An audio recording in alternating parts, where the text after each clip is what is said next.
I'll get the guitars in the shot there. Hey, Yep, there's yep, one of exactly. mine. Sure is, and that's one of my favorites. Nice. I got it not long after it came out.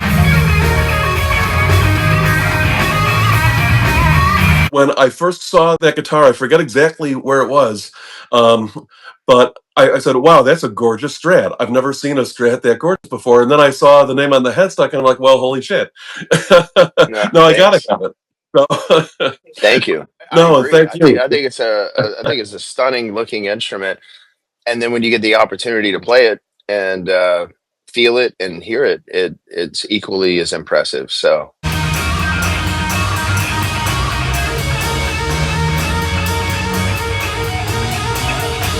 I'm really happy with the way Absolutely. that it came out. You and me both. And thank you for the opportunity to not only have such an awesome guitar like that, but also to talk to you and to take time to talk to me and your fans and my followers and everything, my subscribers. Yeah. It's funny. I've been waiting for this opportunity since I was 12 years old. And that was 30 years ago when Ledbetter Heights came out. I first saw you on Austin City Limits. And as soon as I saw you and heard you play, not only did I want to play like you, but I also wanted to have hair like yours. And and it never happened. This is about as long as my hair's ever gotten.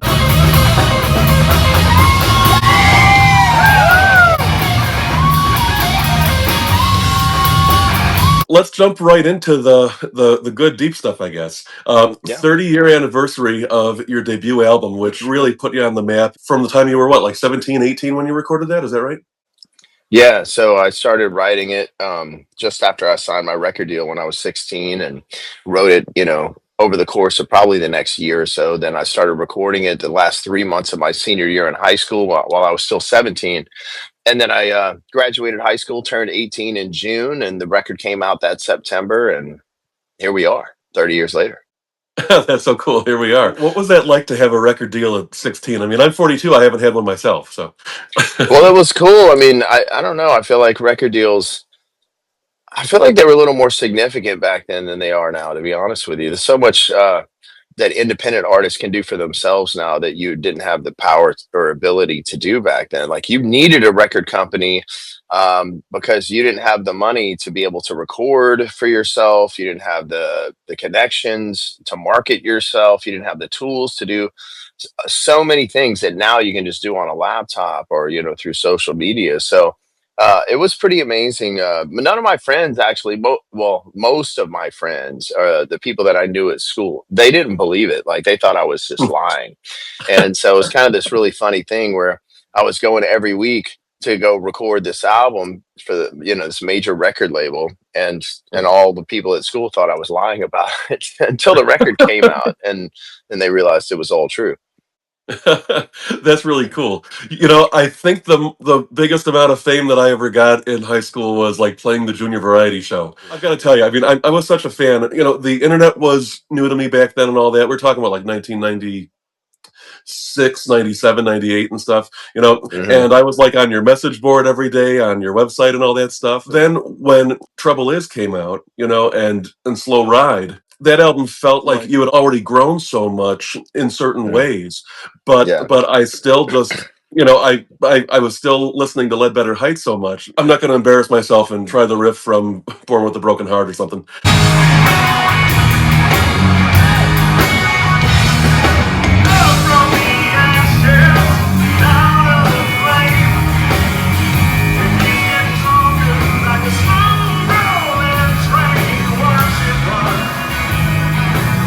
But that's the stuff that I like right when I had first started taking the guitar seriously, like at 12, 13 years old. I was just trying to play that stuff, that and Shame, Shame, Shame and While We Cry and all that stuff.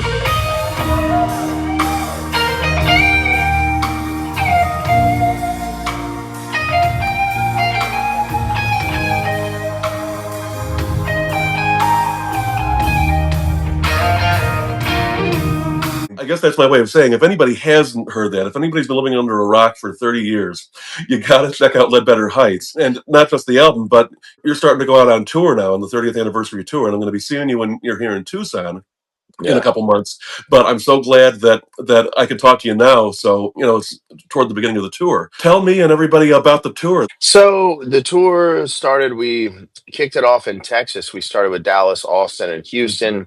Then we worked our way back up towards Tennessee and played the Ryman in Nashville. And now we're up in the Northeast. So we're in the like second or third week of the tour. It's been going great. So what we're doing is, this is the first time ever in my entire career that we're playing the entire Ledbetter Heights album, every song off the record. We never Awesome. did that even back when the record first came out.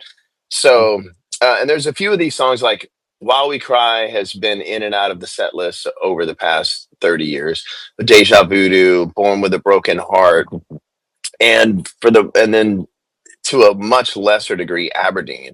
But other than those songs, like, we have not played the rest of those songs in probably 29 years. And so we Wow. went in the studio, we recorded a new version of the Ledbetter Heights album. And the biggest difference being that on the original album, we had Corey Sterling was the lead singer in my band.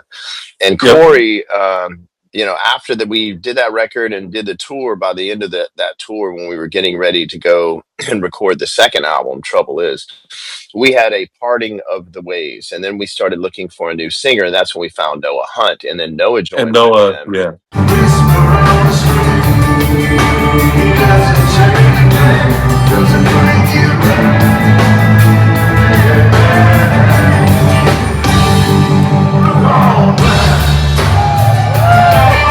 Yeah. And so he's been with me ever since, even as I've started singing lead vocals as well. So, but he's still in the band. But a lot of the fans, especially back then, there was this, chatter about, wow, I wonder what Ledbetter Heights would have sounded like if Noah had been in the band. And so now they'll get to hear that.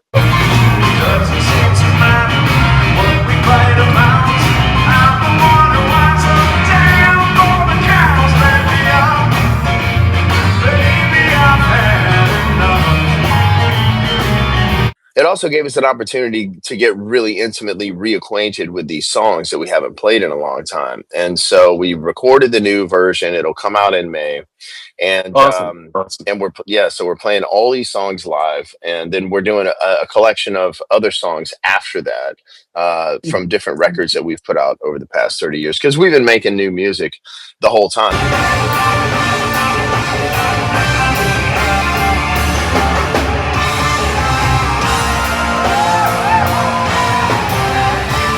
I mean, we just Oh released. yeah. I've had 3 albums come out in the past 2.5 years.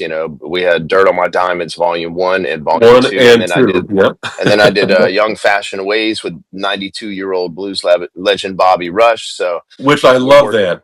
Yeah, yeah, yeah. I we're gotta say, working not that on I want to music. cut you off. I'm sorry for interrupting you. I mean, Yeah, yeah. those are awesome, awesome albums. You keep talking. I'm sorry.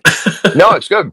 Then we're working on new material now too. So we have a lot of stuff in the pipeline that's going to keep us, I mean, now in the world we're in today, it's all about as constant of a stream of material that you can put out. It's keeping your fan engaged, and for us, like, we make records so we can go play shows, because that's what we do best. Is we get on stage and we play at great concerts and we entertain the people. And so as long as we keep doing that and we keep making new records, we can keep touring and doing shows for people.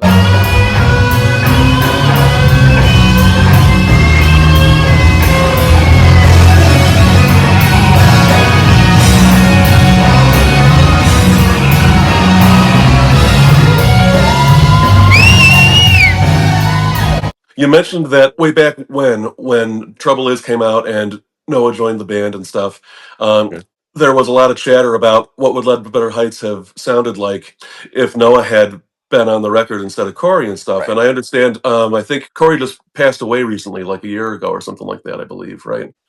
Yeah. Somebody Oh had reached out to me about that through social media, actually, which is really interesting. wow. But yeah, I don't know how he died. Mhm. Um, I don't know why he died, but yeah, I know that he passed away, and so that also played into the whole thing. Where when we did a 25th anniversary album for the Trouble Is record. We did a new version of the Trouble Is record a few years ago to celebrate the 25th anniversary of that record.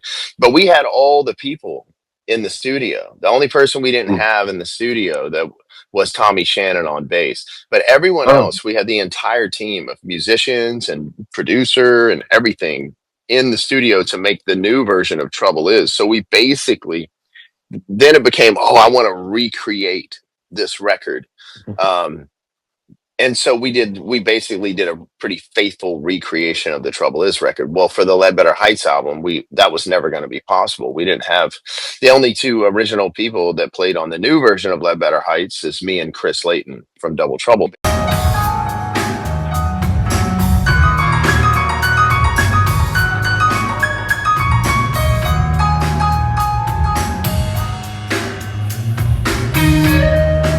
So right. um so the goal was never to try and duplicate the original. It was more, just kind of update it, show people how this music sounds with us playing it after 30 years of experience in touring, and also, Mhm. just to like, I don't know, doing this tour has really shown me that like this music has stood the test of time. I mean, it all sounds completely relevant today, like just as relevant and just as good as it did 30 years ago.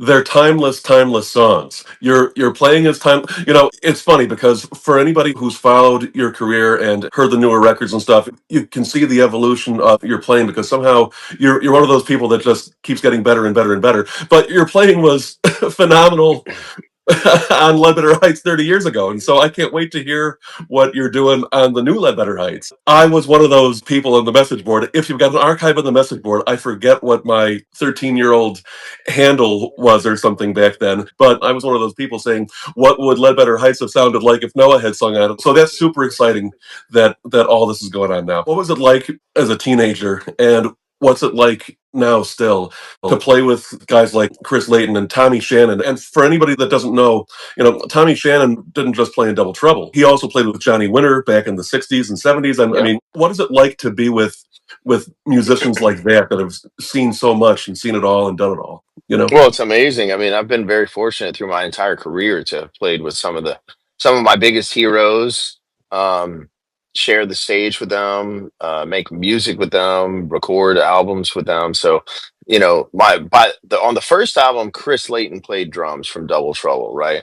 He was the only member of Double Trouble that was on the first record. By the second album, we had the whole band in the studio. We had Tommy Shannon, Mhm. Chris Layton, and Reese Wynans on And Trouble Reese, yeah. Is, and then on the third album, Live On as well. And then we've had all of them to varying degrees. Reese Winans plays keys on the new version of Ledbetter Heights. Chris is playing drums on the new version of Ledbetter Heights. Tommy's kind of retired from playing a few years ago, so that's why he's not on it. But for me, like I grew up listening to Stevie Ray Vaughan and Double Trouble. Obviously, I mean he was one of my biggest influences.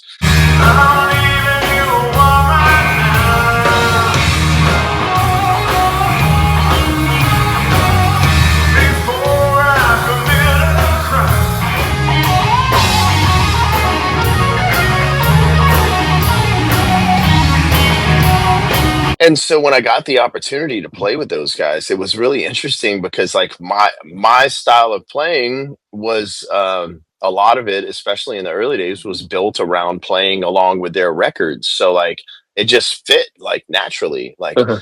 I just was able to just slot myself right in with the way those guys play. And yes, it's incredible. I mean, every night, I mean, Chris has been on tour with us on the road for over 20 something years now. And I still get excited every time I see him back there because he's just the best at what he does. I can't argue with you there.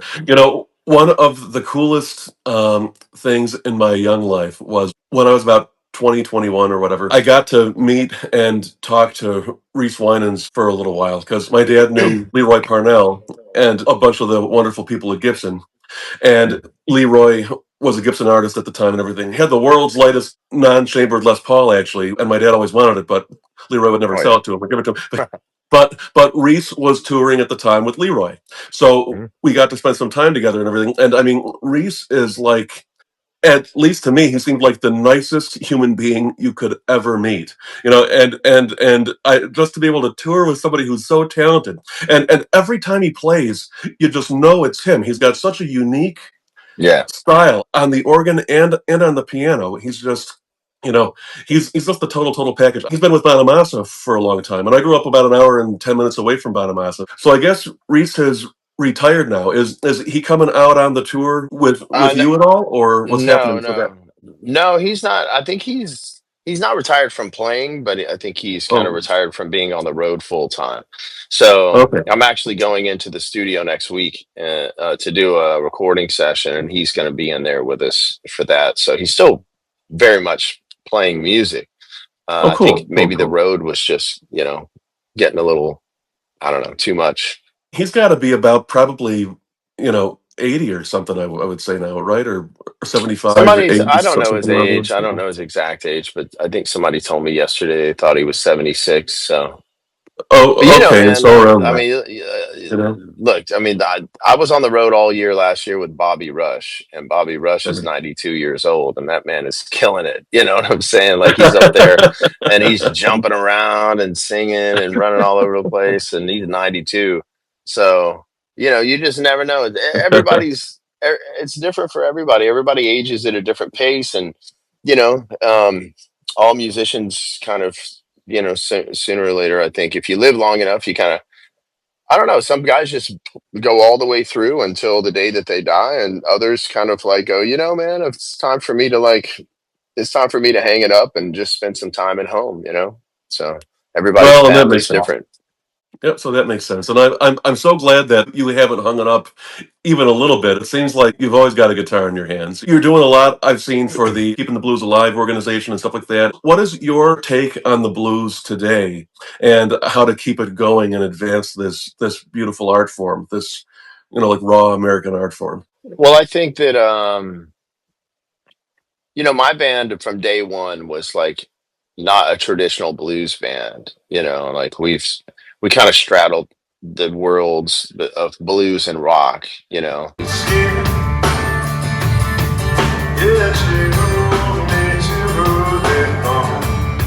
Which now that with doing something like that would maybe fall into the Americana category, which didn't even exist back then. But there's so many names for it: blues rock, contemporary blues, like whatever you want to call it. But like I've always kind of bounced back and forth between us being a rock band and us doing blues stuff, and blues is always the core component. It's the foundation of my music.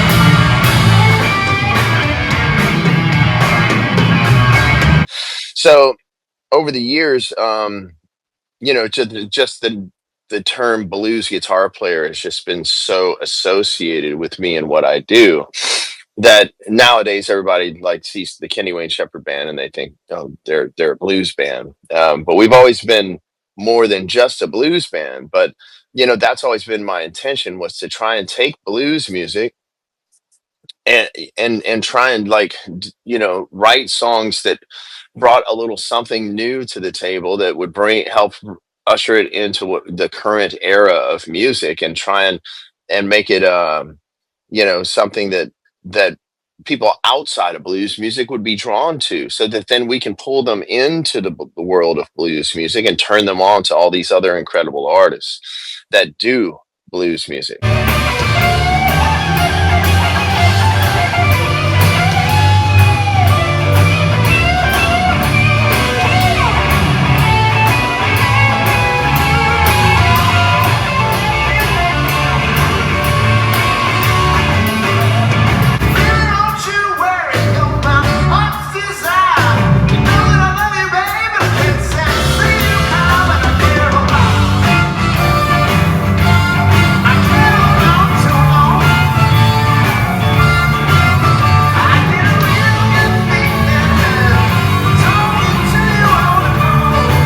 So, and it's worked pretty good. I mean, we've sold millions and millions of records and had a lot of success. And but I think it's necessary. And there's traditional blues people out there that like they don't want to hear anything that they don't want to hear blues rock. They don't want to hear any. They just want to hear three chords and They think it should blues music should only be one way.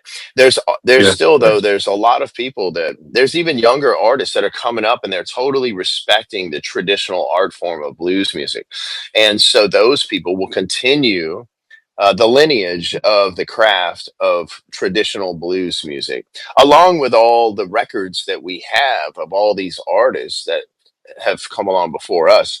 You know, that's documented history, so that will preserve the traditional art form of blues music as well. But I think in order for blues music to continue being relevant and for it to continue to grow and evolve, you have to continue to try and reach new people and bring them in. And that means also younger people. And so that's always what I've seen the younger generation do. That's the movement that I was spearheading when Ledbetter Heights came out in 1995, was because younger people saw me and I was their age, and I think it piqued their curiosity that they saw someone their age playing this kind of music, and it wasn't traditional blues, so it was a little more relatable to them, and it brought a lot of those people into the genre, and so that's still happening today as well. So you have young artists that are preserving the authentic traditional art form of blues music, and then you also have a group of younger artists that are doing a more contemporary sound and are reaching more people, and that is what is going to continue to make it to be healthy and continue to thrive. And I think I see that happening. So that's good.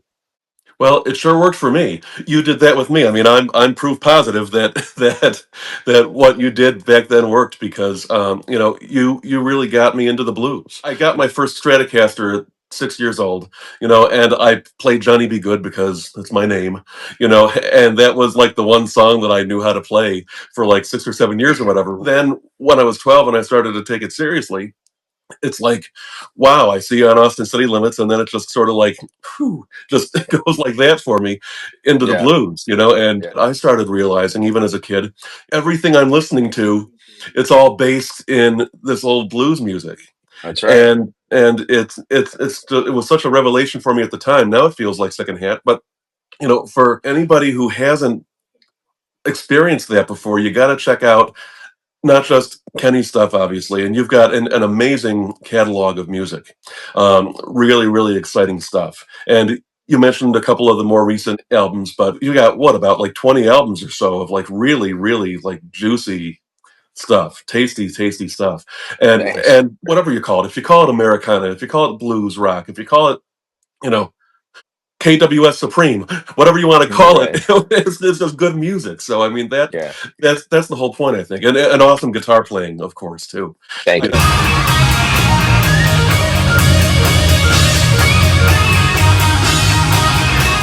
I just want to ask you, for any like younger people and like my younger students and stuff like that that are watching right now, what is your biggest advice for them? Like someone who's playing guitar and might want to make a career in this because you've done it from a very Yeah. young age. Okay. So, like, I mean, honest to God, the thing that helped me the most across the board was playing music live in person with other human beings.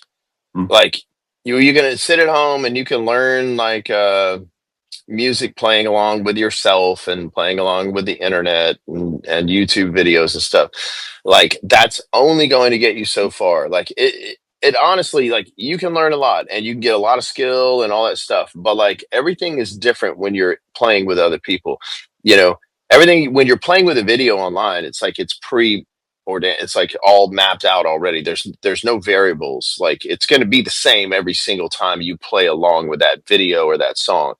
But when you're playing with other people in real time and they're doing things that you're not expecting, or they're improvising, and then that leads you down another path, and then you start improvising and together, I mean, all that stuff, that is where tremendous growth takes place. And for me, that was out hitting the road and doing shows. Like, in the first 5 years of my career, we did 250 shows every year, and Wow. there's only 365 days in the year, so you do the math, right? That's a lot of shows. And just every night up there, just woodshedding on stage with other players, in front of other people too, because that energy, that energy exchange you have with the crowd, that affects you and what you do as well.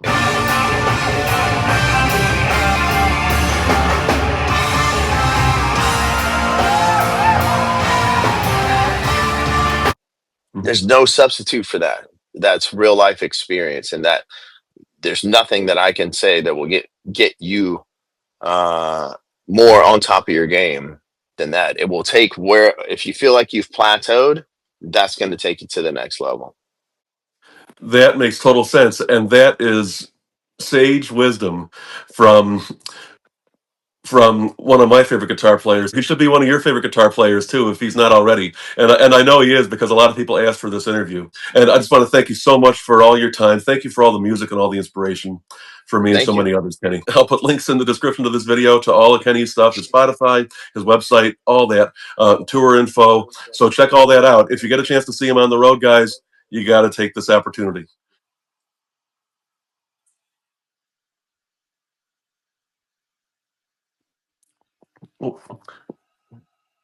Hello, Kenny. Yeah, how are you? Hi, sorry about that. I had a little bit of a technical glitch on my end. My Okay, apologies. How are you doing? it's all good. I'm good. How are you? Oh, I'm good, thanks. Oh wow, get the guitars in the shot there. Hey, Yep, there's yep, one of exactly. mine. And it sure is, and that's one of my Nice. favorites. And the funny thing. Oh, are we still there? Oh, sorry about that. I'm just trying to get the phone switched out because when I tried to join from my other phone, it didn't work. Oh, and luckily, I can edit all this, so it won't be so jumbled for the viewers.